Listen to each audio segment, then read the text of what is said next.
Patrick. Sige na, doon ka na. Sige na, pasok ka na. Sabi na sa akin. Di ba, una ka na. Ikaw, choosy ka pa kay Patrick, ha? Tapubi na siya. Tapos nakatulog si Patrick.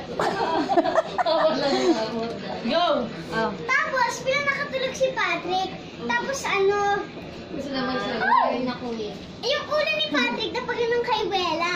Tapos si Wela, dapat pipicturean niya. Tapos sasabihin niya, Lala, inagaw ko na si Ian. Ginagalingan niya ba? Pero sabi niya, Hindi nga ako makagalaw eh. Ginalingan niya, no?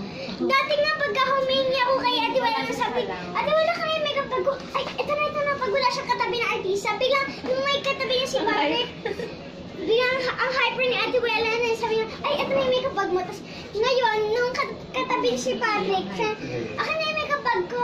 Dahan-dahan siya. Ito na, oh.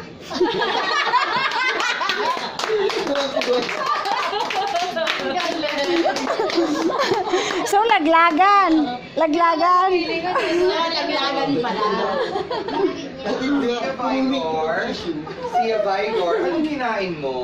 Chocolate po. Ang daldal mo?